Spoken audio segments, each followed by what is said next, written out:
मांडवी फौज फिरे एक एक गांव में 250-250 छोरे पंचायत बनावर किलकी मारे सारा दिन, ना उन्हें काम ना धाम, ना कोई इनकी शादी करता।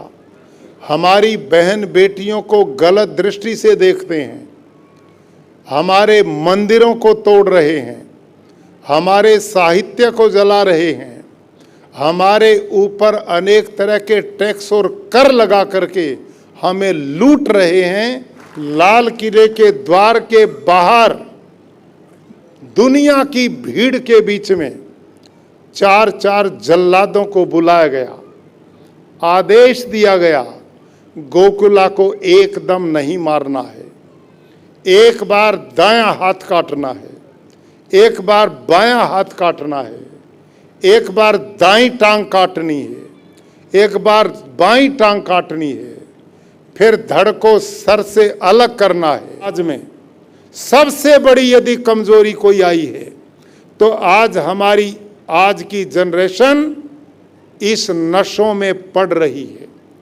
आज हमारी विवाह शादियों में खुले स्टॉल नशे के चलते हैं। अरे ये कौम तो ऐसी थी, हरियाणा में मैंने देखा है, अंतर्राष्ट्रीय जाट संसद के 10वें इस अधिवेशन में उपस्थित अमेरिका से आए हुए आदरणीय श्री रमण भाई चौधरी जी, अध्यक्ष विश्व आंजना जाट सम्मेलन, आदरणीय चौधरी राम सिंह कुलहरी जी, बेंगलुरु कर्नाटक, आदरणीय सरदार भाई चौधरी जी, विधायक गुजरात राज्य, माननीय श्री पीजे चौधरी जी, डायरेक्टर दूध सागर डेयरी पालनपुर, आदरणीय बिंदर दनोदा जी, अभिनेता एवं सुप्रसिद्ध गायक, प्रियवर सर केडी जी, सुप्रसिद्ध गायक, प्रियवर श्री दीप सियाग जी, युवा उद्यमी, प्रियवर श्री अभिषेक चाहर जी, श्रीमती सुदेश गिल न्यायाधीश आनंद, माननीय श्री अनिल बेनीवाल जी, सुरेंद्र मलिक जी, बलवान चौधरी जी, प्रियवर श्री राम अवतार पलसानिया जी, प्रियवर परमेश्वर कलवानिया जी, आयोजन समिति के सभी सदस्य बंधु और बहुत बड़ी संख्या में देश के विभिन्न भागों से आए हुए अपने समाज के प्रति समर्पण, स्नेह और सम्मान रखने वाले सभी भाइयों और स्नेहमयी माताओं बहनों और प्यारे बच्चों, आज प्रातः से आप अनेक वक्ताओं के भाषण सुन रहे हैं। लंबा समय हो गया, मैं अच्छी तरह अनुभव करता हूं, अब आप थक चुके हैं। और सबसे बड़ी समस्या यदि किसी की मंच पर होती है तो किसी को उस कार्यक्रम का अध्यक्ष या मुख्य अतिथि बना दो, न तो वो उठ सकता, न कहीं जा सकता, और वो बैठा बैठा ये देखता रहता कितने उठकर चले गए, कितने उठ के जाने वाले हैं। और ऐसे समय पर अंतिम आदमी के कर दिए हवाले हैं। अब आप, मेरी इज्जत आप सबके हाथ में है और मैं अच्छी तरह समझता हूं कि इस थकावट के स्थिति में बहुत लंबी चर्चा न की जाए, लेकिन आप जैसे सूझबूझ के भले आदमी फंसते भी कभी कभी हैं, तो वहाँ 2-4 बात कह कर के चले जाएं। कोई हरियाणा से आया है, कोई पंजाब से आया है, गुजरात के हमारे भाई हैं, महाराष्ट्र से आए हैं, बेंगलुरु से आए हैं, मध्य प्रदेश से आए हैं, बड़ी लंबी यात्रा करके। आप में जुनून है, जज्बा है, अपनापन है, इसके लिए आप सबको मैं बहुत बहुत बधाई देता हूं। और मैं अपनी इन माताओं बहनों को भी बधाई देता हूं कि जाटों के सम्मेलन में बहनें आने लग गई तो हमारे सुदिन आने वाले हैं। ये एक अच्छा लक्षण है, बहुत अच्छी बात है। भाइयों और बहनों, अपना समाज का जो इतिहास है, ये थोड़े दिन का इतिहास नहीं है, बड़ा पुराना इतिहास है और बड़ा गौरवपूर्ण इतिहास है। इतिहास पुरुष जो होते हैं वो आगे आने वाली पीढ़ियों के प्रेरणा स्रोत होते हैं। हमें इस बात का गर्व होना चाहिए कि हम और आप जिस कौम में पैदा हुए हैं, हमारे बड़े बुजुर्गों ने केवल अपनी जाति के लिए नहीं, पूरे समाज के लोगों के लिए, 36 बिरादरी के लिए, अपने राष्ट्र के गौरव और गरिमा को बढ़ाने के लिए, अस्मिता और स्वाभिमान को बचाने के लिए जो बलिदान दिए हैं, वो दुनिया के इतिहास में अनुपम हैं। हमारे देश में गोकुला जाट एक ऐसा किसान जिसका कोई राज्य नहीं था, वो राजा नहीं था, उसने जो मुगलों के साथ में लड़ाइयाँ लड़ी, वो अपने राज्य के बचाने के लिए नहीं लड़ी थी, अपितु उस बहादुर नौजवान ने देखा कि विदेशी मुगल आकर के हमारी संस्कृति को नष्ट कर रहे हैं, हमारी बहन बेटियों को गलत दृष्टि से देखते हैं, हमारे मंदिरों को तोड़ रहे हैं, हमारे साहित्य को जला रहे हैं, हमारे ऊपर अनेक तरह के टैक्स और कर लगा करके हमें लूट रहे हैं। देश हमारा और विदेशी आकर के हमारे ऊपर अत्याचार करें, हमारा जीवन किस काम का है।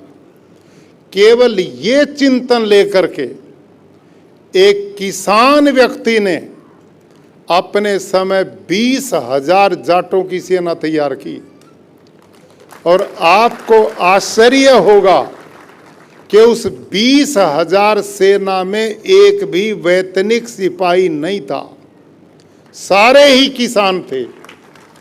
दुनिया के इतिहास की बात मैं कर रहा हूं, भारत के इतिहास की नहीं। दुनिया के इतिहास में आपको ऐसे समर्पण करने वाले और कला, संस्कृति और भारतीय परंपराओं को जिंदा रखने वाले कौम के ऐसे दीवाने नहीं मिलेंगे कि जिन्होंने कोई वेतन की इच्छा नहीं की, कोई सुविधाओं की इच्छा नहीं की। पता था कि जिस सल्तनत के साथ युद्ध होगा उसमें मौत भी निश्चित है, लेकिन उनको गर्व था अपने देश के प्रति, सम्मान था अपनी माँ बहनों की इज्जत के प्रति, सम्मान था आने वाली पीढ़ियों को प्रेरणा देने के प्रति। और उस समय तिलपत में जो युद्ध हुआ, शाहजहां के बेटे औरंगजेब ने अपने 2 सेनापति अलग अलग बड़ी सेना दे करके और गोकुला जाट को परास्त करने के लिए और मौत के घाट उतारने के लिए 2 बार युद्ध किए। लेकिन बहादुर जाटों ने गोकुला के नेतृत्व में दोनों ही सेनापतियों को मौत के घाट उतारा और मुगल को परास्त करने का काम किया। आपको ध्यान होगा, जिस समय महाराणा प्रताप हल्दी घाटी का युद्ध लड़ रहे थे, उस मैदान में अकबर युद्ध करने के लिए नहीं गया, लेकिन गोकुला इतना बहादुर था कि उसने मुगलों की चूल हिला दी, दिल्ली और आगरा को हिला दिया, और इसका परिणाम औरंगजेब स्वयं सेना का सेनापति बनकर के गोखला के साथ लड़ने के लिए गया और पूरी ताकत झोंक दी, और लंबे समय से अभावों के बीच गोखला के 20,000 साथी युद्ध कर रहे थे, और एक तरफ पूरे भारत के ऊपर जिस साम्राज्यवाद को उसने स्थापित किया, भारत के धन को लूट करके इकट्ठा किया, उसकी सेना बहुत बड़ी थी। चारों तरफ से गोकुला को घेर लिया गया और उसको बंदी बनाया गया, आगरा के किले पर ले जाया गया। औरंगजेब ने प्रस्ताव रखा, गोकुला तू बहादुर है, मैं तेरा सम्मान करता हूँ, ऐसा वीर व्यक्ति मैंने जीवन में नहीं देखा, मैं तुझे मारना नहीं चाहता, लेकिन एक चाहता हूँ कि तू हिंदू धर्म को त्याग दे और मुस्लिम धर्म को अपना ले, तो मैं तुझे पूरे सम्मान के साथ स्वीकार करूँगा। लेकिन बहादुर गोखला ने कहा, मैं जिस संस्कृति में पैदा हुआ हूँ वो भारत की वैदिक परंपराएं हैं, हम आत्मा को अमर मानते हैं।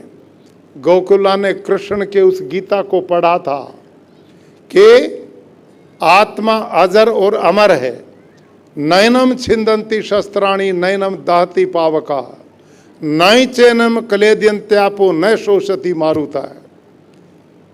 औरंगजेब को गोकुला कहता, औरंगजेब तू मेरे इस दिखने वाले शरीर को मार सकता है, लेकिन इस शरीर को चलाने वाला जो आत्मा है उसको तेरी तलवार नहीं काट सकती, उसे हवा नहीं सुखा सकती, उसे जल नहीं गला सकता, उसको चिता की अग्नि भी नहीं जला सकती।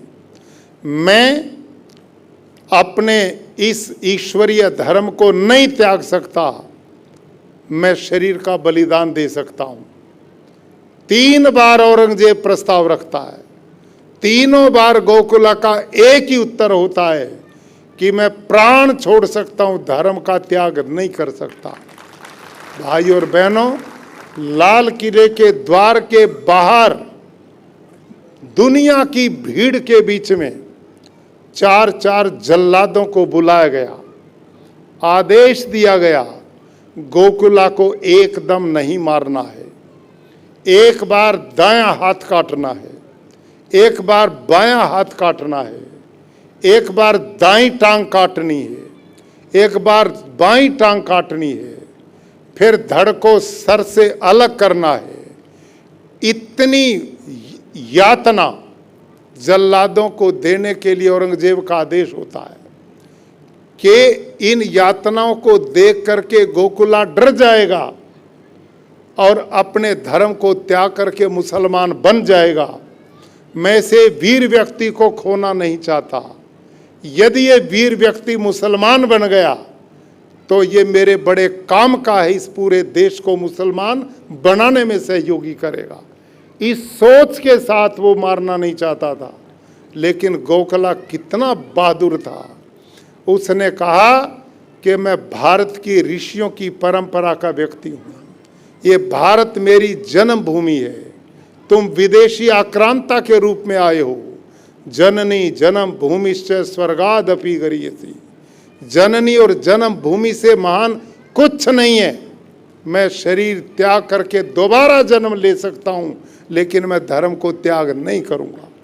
भाई और बहनों, जैसे किसी पेड़ को काटा जाता है, जैसे किसी पेड़ की मोटी मोटी टहनियाँ काटी जाती हैं, ऐसे गोकुला को आगरा के किले के सामने खड़ा करके एक तरफ जल्लाद दाईं तरफ खड़ा, एक बाईं तरफ खड़ा, 2 पीछे खड़े, उधर से बाजू काट दी जाती है, फड़फड़ा करके बाजू उछलती है। बहादुर के चेहरे पर कोई मलान नहीं है।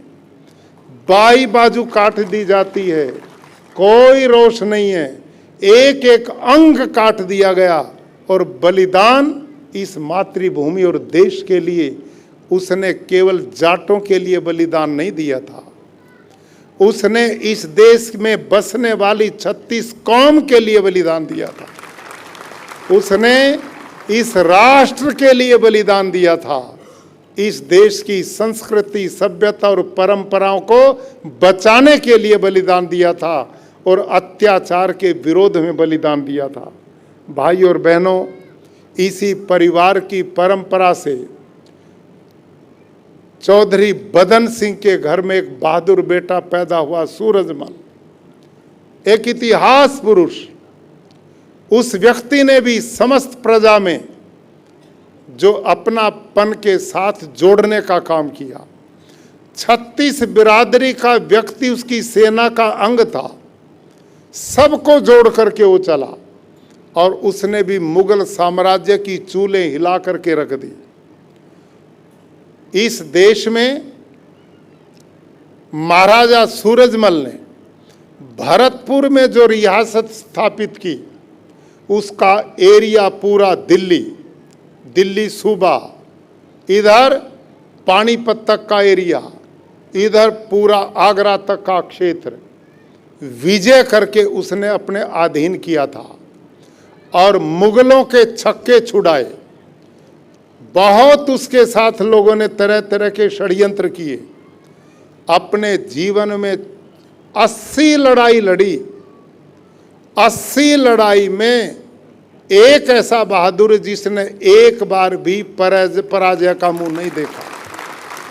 80 लड़ाई में सब जगह विजय ही विजय देखी और अंत में मृत्यु भी पाई तो धोखे से मुगलों ने उसको पीछे से वार करके एक कायराना काम किया और वो बहादुर वीर गति को प्राप्त हुआ। और वहाँ हमारी बहन जो उस समय महारानी किशोरी, हमारी बहनें यहाँ पर बैठी हैं, महारानी किशोरी वो बहादुर महिला थी जिसको महाराजा सूरजमल ने गली में, बच्चे जब आपस में घर बना बना करके खेलते हैं और वो भी अपनी गली में, कच्ची गली में घर बना करके एक बालिका के रूप में अपने सहेलियों के साथ खेल रही थी। महाराजा सूरजमल की वहाँ से सवारी आ रही थी और सब सिपाहियों ने कहा, आगे रास्ता छोड़ो, हटो, राजा की सवारी आ रही है। और इस बेटी ने, किशोरी ने वहाँ घर बनाया हुआ था। उसने कहा कि भाई मैंने बड़ी मेहनत से, प्यार से अपना घर बनाया है, मैं यहाँ से नहीं हटूंगी। और सिपाहियों ने धक्का दे करके हटाना चाहा तो उस बहादुर बेटी ने कहा कि तुम मुझे नहीं हटा सकते। कहा ये राजा की सवारी है। बहादुर बेटी कहती, इस राजा को कहो कि बराबर से दूर से निकल जाए, यदि इधर से निकलने की हिम्मत की तो मेरे हाथ में पत्थर है, यहीं से उड़ाऊंगी उसको। इतनी वीर सेना के सामने इतनी छोटी, ऐसी अबोध बालिका इतनी वीरता का परिचय देती है और राजा की सवारी रुक जाती है। लेकिन लड़की टस से मस नहीं होती। दूर से महाराजा सूरजमल ने देखा और अपने उन व्यक्तियों को बुलाया जो बेटी से झगड़ा कर रहे थे। कारण क्या है, यात्रा क्यों रुकी है? तो उन सब सिपाहियों ने कहा कि बेटी है, बाकी बच्चे तो भाग गए, उसने मिट्टी में घर बनाया है और कहती राजा को मैं यहाँ से नहीं निकलने दूंगी, यदि आएगा तो मैं ईंटें पत्थर बरसाऊंगी। जब ये बात कही, वो तो शूरवीर राजा था, उसके मन में विचार आया, एक राजा की सवारी को रोकने की हिम्मत एक बालिका रखती है, वो कितनी वीरांगना हो सकती है।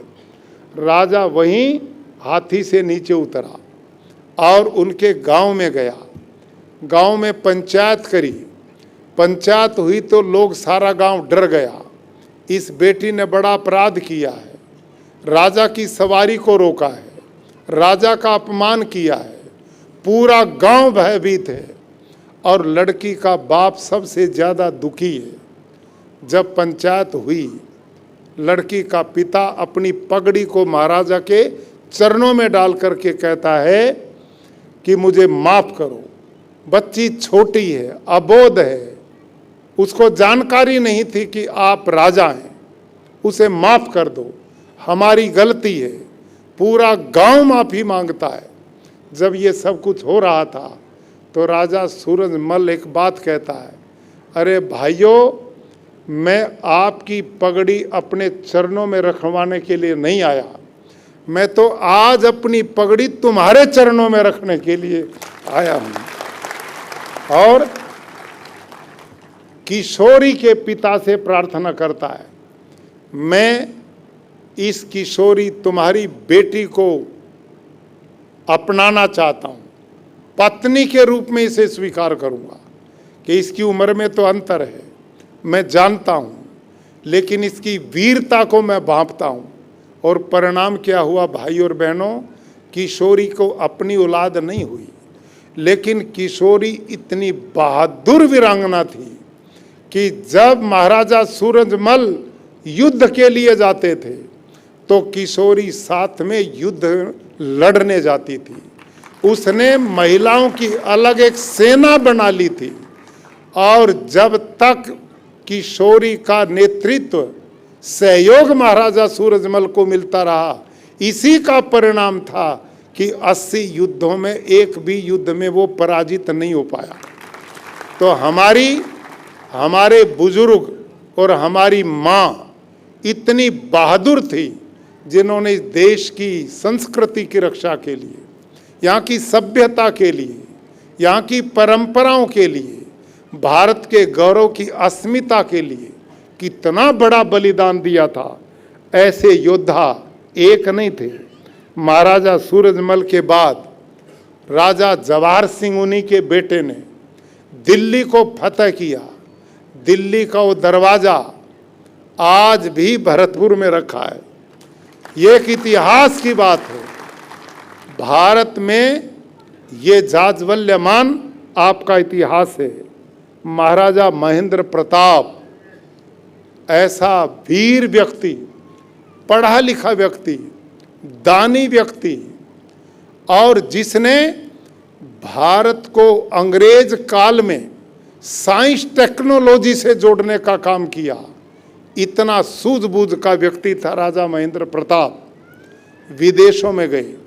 नेताजी सुभाष चंद्र बोस का इस राष्ट्र की स्वतंत्रता में बहुत बड़ा योगदान है, लेकिन भाई और बहनों, नेताजी ने भारत की स्वतंत्रता का ध्वज अंडमान निकोबार में जब तिरंगा फहराया था, उससे कई वर्ष पहले अफगानिस्तान में राजा महेंद्र प्रताप ने भारत की सत्ता को स्वतंत्र कराते हुए इस देश का झंडा फहरा दिया था। ये गौरवपूर्ण बात है। भारत में स्वतंत्र अंग्रेजों से मुक्ति का मार्ग सबसे पहला झंडा फहराने वाला अफगानिस्तान। और ये अफगानिस्तान कौन सा देश है? आज तो ये बाहर के बन गए, सब हम थे। उपगण स्थान, इसका नाम क्या था? अफगानिस्तान का नाम उपगण स्थान था, और उससे अपभ्रंश होकर के अफगानिस्तान बन गया। काबुल की तो थी गांधारी, हमारा साम्राज्य वहां तक था। चंद्रगुप्त मौर्य के काल में बहुत बड़ा विशाल ये देश था, और इसी परंपराओं को जिंदा बचाने के लिए जो हमारे पूर्व राजाओं ने जो काम किया, वो हमारी कौम के राजाओं ने भी उस परंपरा को, इस देश की अस्मिता और गौरव को बढ़ाने के लिए काम किया। राजा नाहर सिंह, जिसने अंग्रेजों को छक्के छुड़ा दिए थे और इतना भयभीत था कि उसको लोगों को उसे तोड़ने के लिए चांदनी चौक पर, चौराहे पर फांसी के तख्ते के ऊपर लटकाया। लेकिन भाई और बहनों, आपकी जाति के लोग दिल्ली के चारों तरफ घेरे हुए हैं। जिस जिसने उनके चरणों में समर्पण किया वो तो कुछ दिन राज करते रहे। जिन्होंने आंख दिखाई तो इन्होंने लंबे समय उनको चलने नहीं दिया। ये आपका इतिहास रहा है, बहुत बड़ा इतिहास रहा है। उसके बाद चौधरी छोटू राम, चौधरी चरण सिंह, चौधरी देवीलाल, चौधरी बंसीलाल, चौधरी बलराम जाखड़, चौधरी नटवर सिंह, और यहाँ के चौधरियों, जब ये चौधरी तो तुम अलग काहे के हो? तुम अलग कैसे हो सकते हो? एक घटना मेरे साथ घटी। मैं गुजरात में गवर्नर बन के आया, एक कार्यक्रम में मेरे को बुलाया और वहाँ एक गुजरात के रघुवीर चौधरी, आप जानते हैं, ये हमारे अपने लोग, रघुवीर चौधरी नाम के, रघुवीर चौधरी साहित्यकार हैं, वो अच्छे विद्वान व्यक्ति, ज्ञानपीठ उनको पुरस्कार मिला है। वो पहली बार, ना मैं उनका नाम जानता था न मैंने उनको कभी देखा था, लेकिन जिस कार्यक्रम में था वो उस मंच पर मेरे साथ थे। जब उनका नाम बुला रघुवीर चौधरी और मैंने उनकी कद काठी अच्छी तरह देखी और मंच पर वो जो बोलने लगे, मैंने कहा ये जाट हो सकता, दूसरा नहीं हो सकता। और फिर मैंने पता किया धीरे धीरे उनका, और धीरे धीरे पता किया तो वो अंजना जाट मिला। और फिर मैं गुजरात में कार्यक्रमों पर जाता हूँ। मैं अभी बनासकांठा के पालनपुर के इलाके में गया जो पंजाब पाकिस्तान के बॉर्डर पर बसे हैं। तो मेरे साथ मेरे एडीसी थे, ये भी तोमर साहब मेरे पीछे, चौधरी जी, और मेरा दूसरा जो एडीसी वो भी चौधरी है, वो आपके राजस्थान का सुंडा साहब है। तो मेरे साथ वो थे। आश्चर्य की बात है, आपकी को पहचान कराने के लिए जरूरत नहीं पड़ती। मैं अनेक गांवों में गया, जो इन अंजना चौधरियों का गांव था, मैं उन लोगों को बैठक में बता देता था ये सारे जाट हैं। और जहां दूसरों में गया, मैंने कहा ये दूसरी बिरादरी के।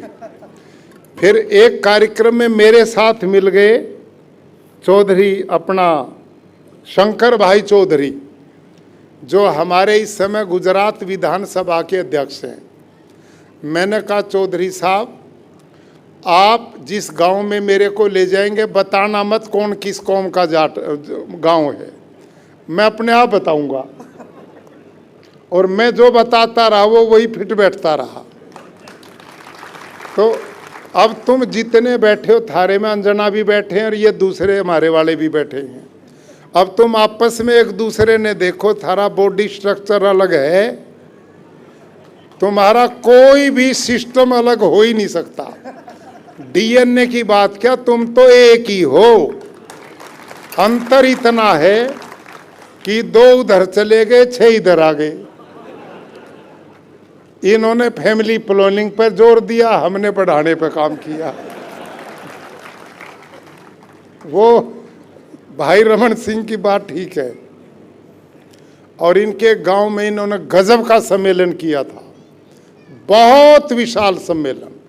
और वो इस अकेले व्यक्ति की सोच, अकेले व्यक्ति की, तो इनमें कितना जज्बा है, कितना इनमें आपके प्रति सम्मान और एकता का भाव करने का विचार है। जब चौधरी रमन सिंह ने अपने कार्यक्रम में मेरे को बुलाया तो वहाँ पर सब भाई बैठे थे अंजना समाज के। तो उस समय मैंने कहानी उनको सुनाई, वो आज भी सुना देता हूँ, क्योंकि साहब की इच्छा थी। बैठे बैठे मेरे को याद आई थी वो, मैंने कहानी पढ़ी थी। एक जंगल था, वहाँ पहाड़ियाँ भी थी, और उस जंगल में कुछ भेड़ें चर रही थी। एक पहाड़ी दूसरी पहाड़ी से बड़ी नजदीक थी। एक गर्भवती शेरनी आई, और उस शेरनी ने, गर्भवती शेरनी ने इस पहाड़ी से दूसरी पहाड़ी पर छलांग लगाई और जब छलांग लगाई तो छलांग लगाने के बीच में उसने बच्चे को जन्म दे दिया और उसका बच्चा नीचे भेड़ों में आकर के पड़ा। शेरनी तो भाग गई। अब इन भेड़ों ने उस शेरनी के बच्चे को पाल लिया। अब वो शेर का बच्चा इन भेड़ों की तरह मिमाने लगा, इनकी बीच में रहने लगा, इन्हीं की तरह जीता, धीरे धीरे बड़ा भी हो गया। एक दिन एक घटना घटी। एक शेर ने आकर इन भेड़ों के समूह पर आक्रमण कर दिया। अब जब शेर ने इन भेड़ों पर आक्रमण किया तो भेड़ें दौड़ पड़ी। अब इनमें वो शेर का बच्चा भी दौड़ पड़ा। शेर की निगाह शेर के बच्चे पे पड़ी कि ये तो भेड़ दौड़ रही, इनमें मेरे वाला भी बच्चा दौड़ रहा है।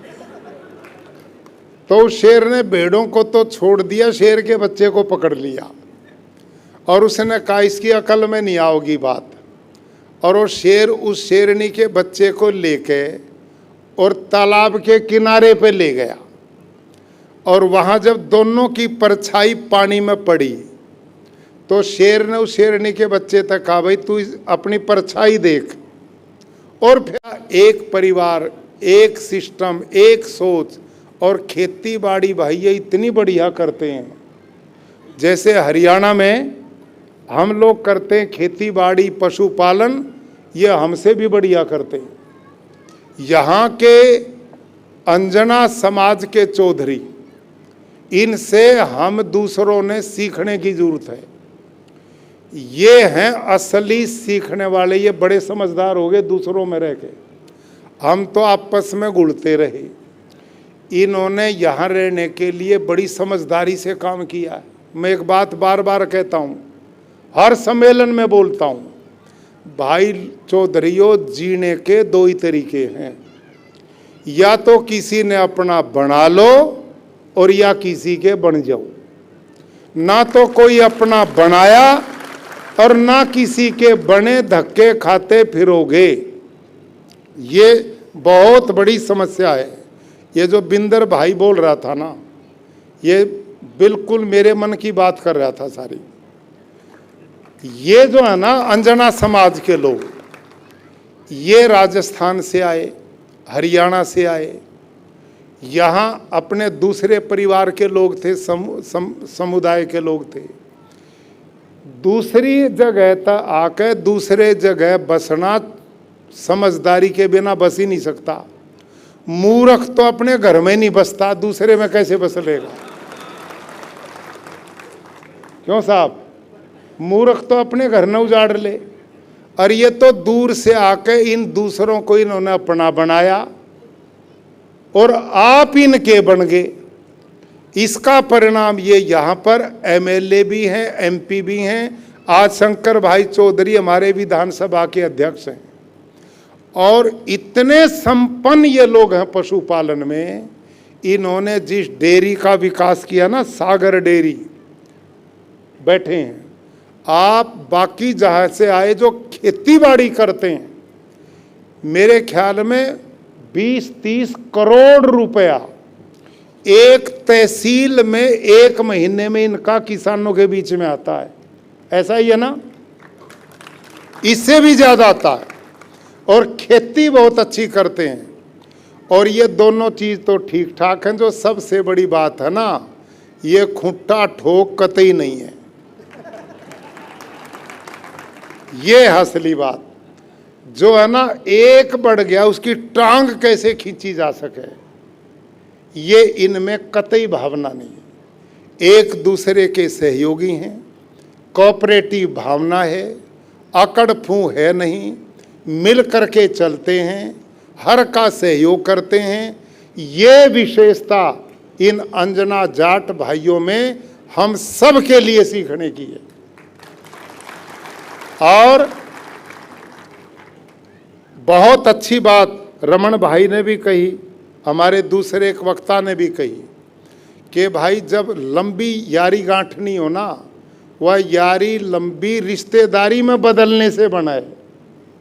जब रिश्ते रोटी बेटी का संबंध होता है तो फिर वो दूरियां और कम होती चली जाती हैं। तो आप इतनी दूर दूर से आए हो, तो ये भी मिशन चलना चाहिए, ये भी समय की जरूरत है। अच्छे भले लोग जितने आपस में जुड़ेंगे उतनी आने वाली पीढ़ियां अच्छी बनेंगी। ये मेरा आपसे एक निवेदन है। अंत में 2-4 बात और कर लूं, दुखी तो नहीं हो गए? बड़ी कृपा। देखो, अब अंतिम बात मैं कह रहा हूं, हमारी ये माताएं बहनें भी बैठी हैं, यहाँ बुजुर्ग भी बैठे हैं और जवान भी बैठे हैं। मेरे को इतना निश्चित पता है कि इस सभा में जो लोग आए बैठे हैं वो बहुत समझदार हैं, विवेकशील हैं, अपने पर स्वाभिमान रखते हैं, अपने पर गर्व रखते हैं, अपने को बढ़ाना चाहते हैं, अपना सम्मान बढ़ाना चाहते हैं, इज्जत उन्नत करना चाहते हैं और इस कौम की गौरव और गरिमा को बढ़ाना चाहते हैं। आप वो लोग हैं। अब इसमें जो करने वाले काम हैं आपको मैंने बता दिया। गोकुला जाट ने हमारे लिए क्या इतिहास बनाया, महाराजा सूरजमल ने क्या दिया, महाराजा जवाहर सिंह ने कैसा दिया, महाराजा महेंद्र प्रताप ने कैसा दिया, हमारे जितने पीछे फोटो लग रहे नेताओं के, इन्होंने हमारे लिए कितना गरिमापूर्ण इतिहास छोड़ा है कि हमारी पीढ़ियां इनसे प्रेरणा ले सकें।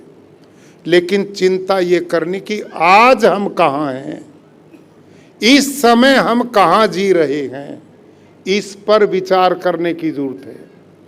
क्या थे, क्या हो गए और क्या होंगे अभी, आओ विचारें बैठ करके। ये समस्याएं सभी, इस पर विचार करने की बात है। उन्होंने तो अपना रोल कर दिया, वो तो चले गए, वो आज उन्हीं के कारण आप ये पगड़ी को ऊंची करके चलते हैं, उन्हीं के कारण आपका और हमारा सम्मान है। लेकिन पीढ़ियां आगे भी आ रही हैं और उन पीढ़ियों के कारण मैं और आप हैं।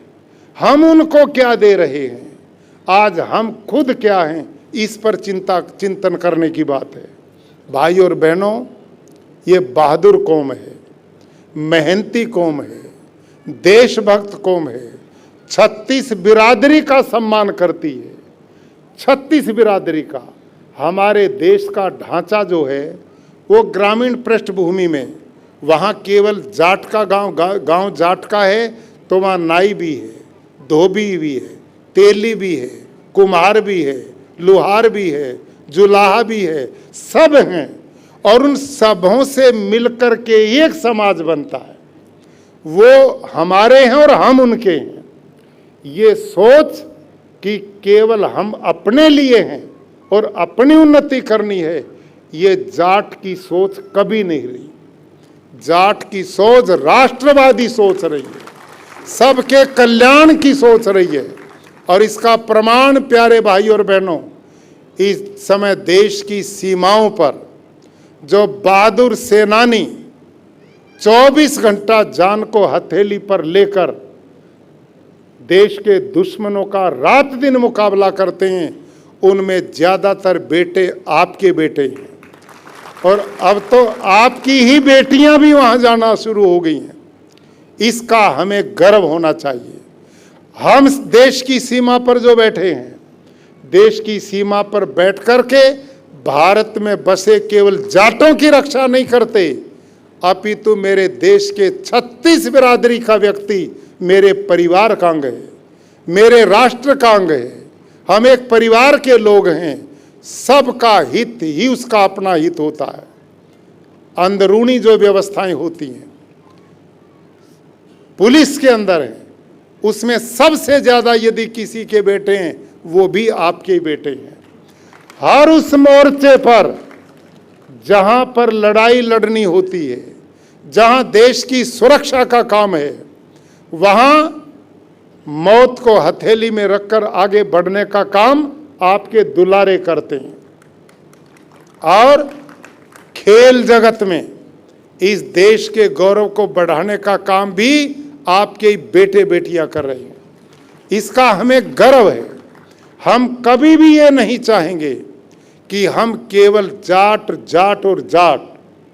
हम ये चाहते हैं कि जाट उदारवादी रहा है, जाट कमाऊ रहा है, जाट पसीना बहाता है, जाट में ईमानदारी है, वो किसी को दगा धोखा नहीं देता है।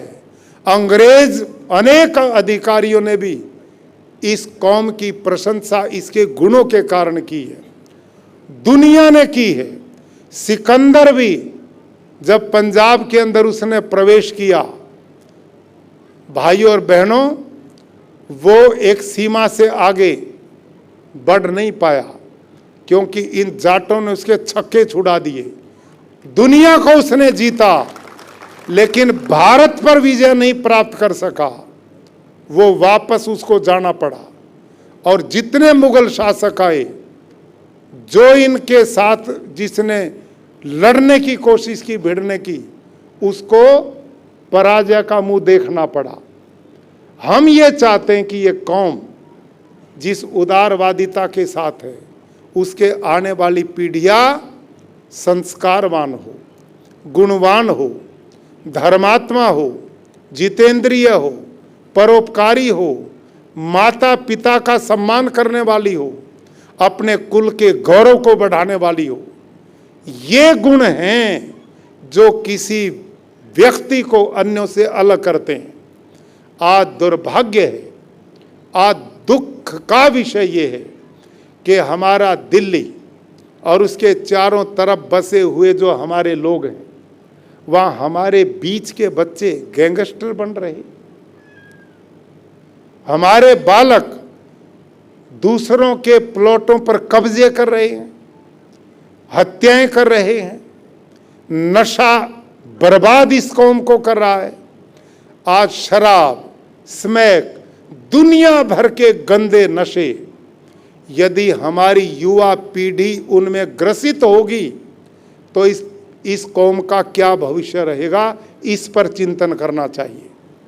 हम सब का कर्तव्य बनता है कि हमारी असली पूंजी यदि कोई है तो हमारी आने वाली पीढ़ियां हैं। एक शब्द आपने सुना होगा, भाई पूत कुपूत काहे धन संचय और पूत कुपूत काहे धन संचय।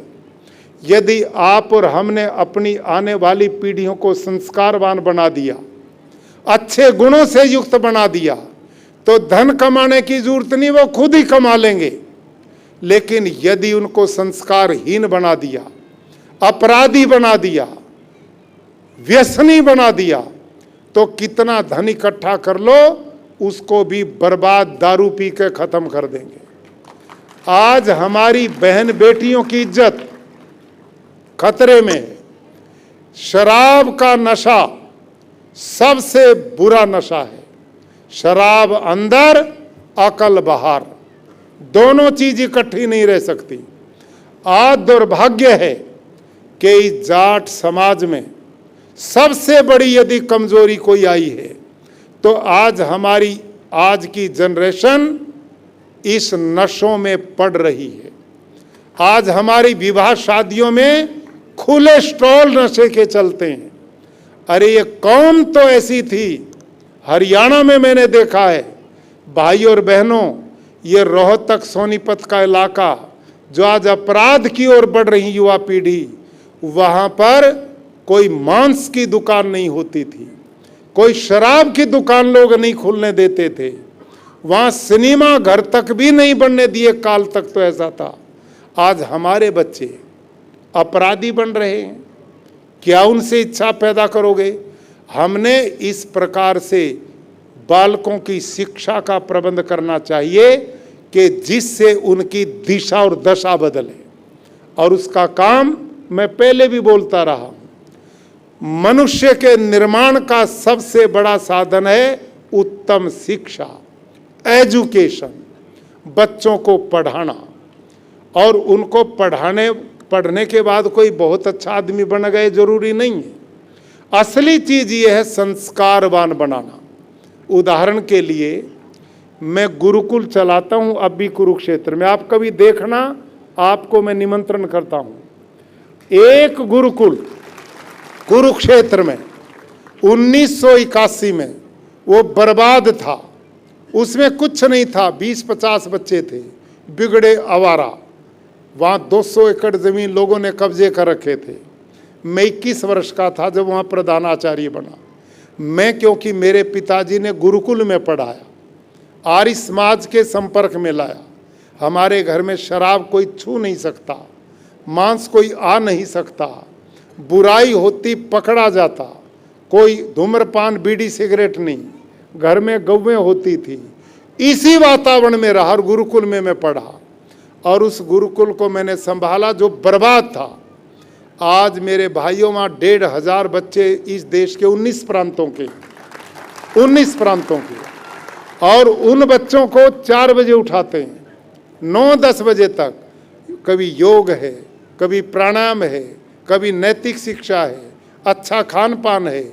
इस 1 साल में, पिछली बात नहीं कह रहा, अब जो साल गया है, मेरे 11 बच्चे लेफ्टिनेंट बने +2 में।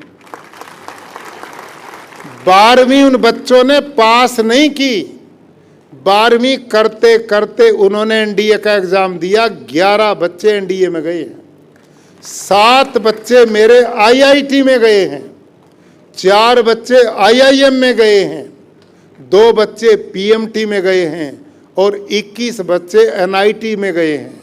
और एक भी बच्चा, 250 बच्चे 12वीं में थे, एक भी बच्चे की मेरिट से नीचे नहीं है। और उन बच्चों में एक भी दोष ढूंढे नहीं मिलेगा। उनको ऐसी भट्टी में घुमाता हूं और उसका परिणाम इस साल मेरे पास उनमें बच्चों के एडमिशन के लिए मेरे को 300 बच्चे की जरूरत थी। 13,500 बच्चे मेरे एग्जाम में बैठे, 13,500 में से मैंने 300 सेलेक्ट किए।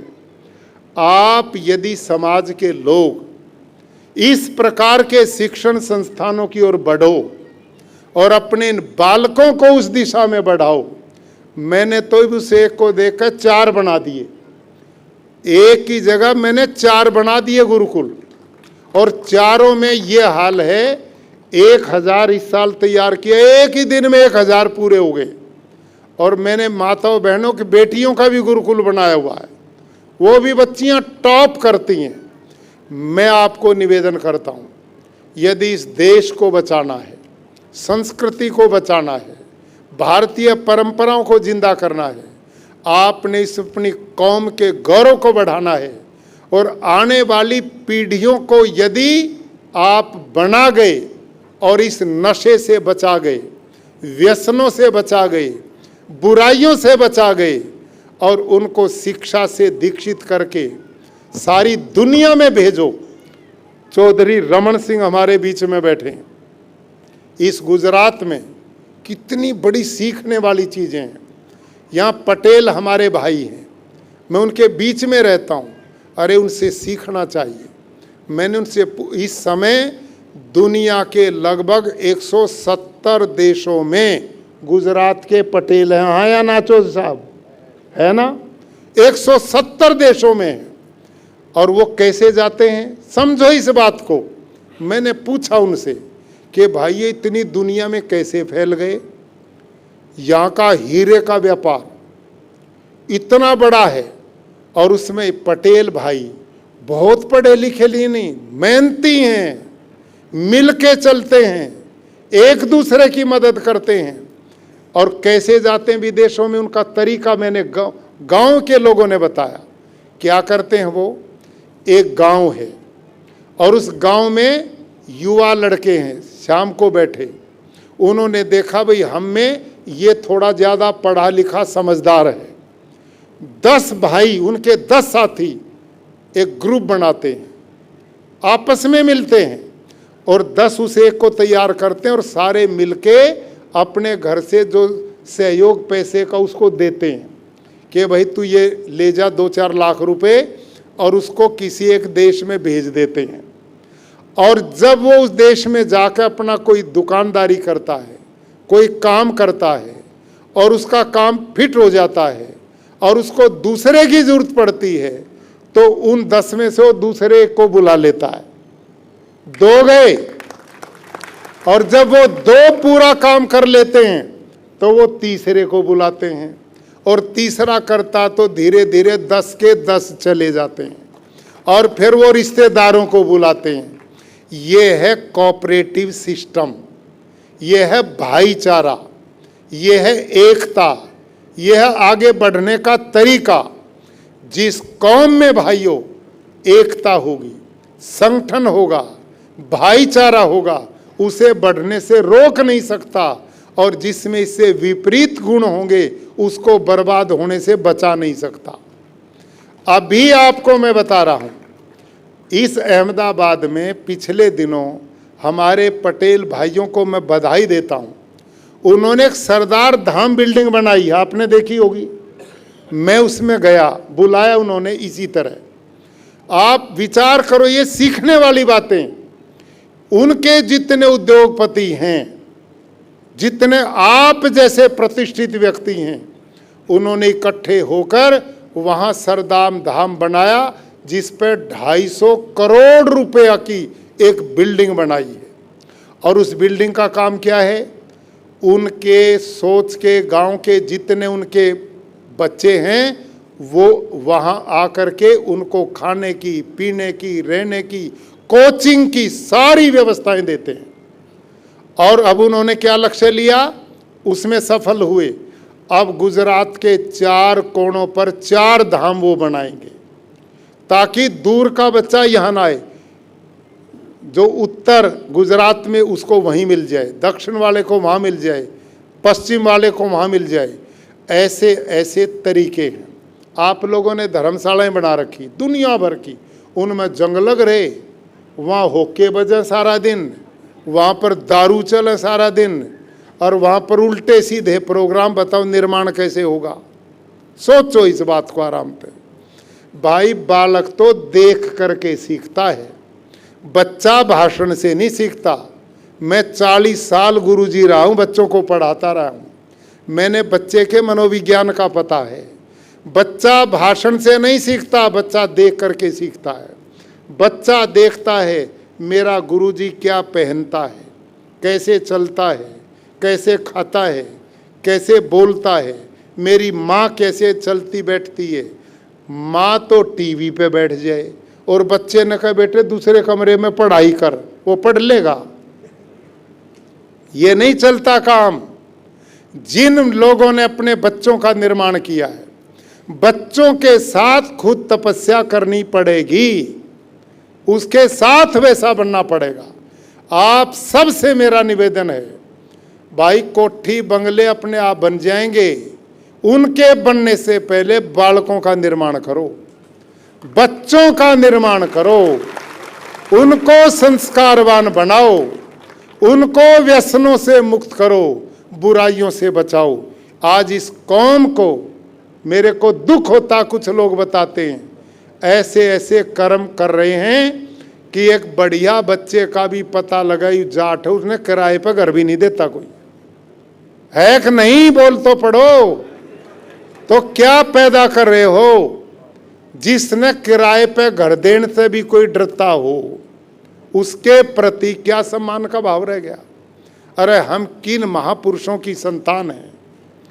गोकुला जाट जैसे महापुरुषों के पुत्र हैं। महाराजा सूरजमल की संतान है, हम ऋषियों की संतान है। ये देश का गौरव है। आज हम वो पैदा कर रहे हैं कि हरियाणा में 250-300 तो जेलों में पड़े, अपराधी पड़े कि नहीं पड़े, इससे भी ज्यादा।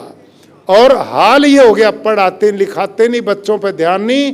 एक के गांव में 250-250 छोरे पंचायत बनावर किल की मारे सारा दिन, ना उन्हें काम ना धाम, ना कोई इनकी शादी करता। रंडवी फौज फिरे एक तरीके।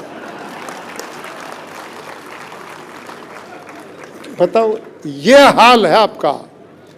और तुम कर्म योगी हो, इन बालका ने दिशा दो, इनको अच्छा तरीका करो। और ये तरीका है, जितने चौधरी हैं, ये जो सुखी राजनीति न उठपटांग की, इसमें तो निकल के और सही ढंग से अपनी शिक्षण संस्थाएं बनाओ कोने पे, अच्छे अच्छे जौन बच्चों ने वहां भेजो जहां अच्छे संस्कार मिले, उनमें दारू का प्रतिबंध हो, अच्छे लोगों के भाषण प्रवचन हो, धार्मिक भावना हो, तो अपने आप अच्छे संस्कार बच्चों के बनेंगे।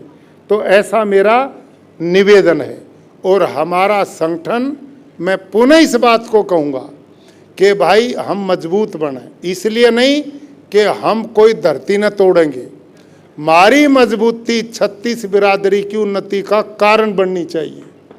लोगों को गर्व होना चाहिए कि भाई कहीं किसी बहू बेटी के साथ कोई गलत कर रहा, जाट का छोरा जा रहा, उसने वहीं पकड़ कर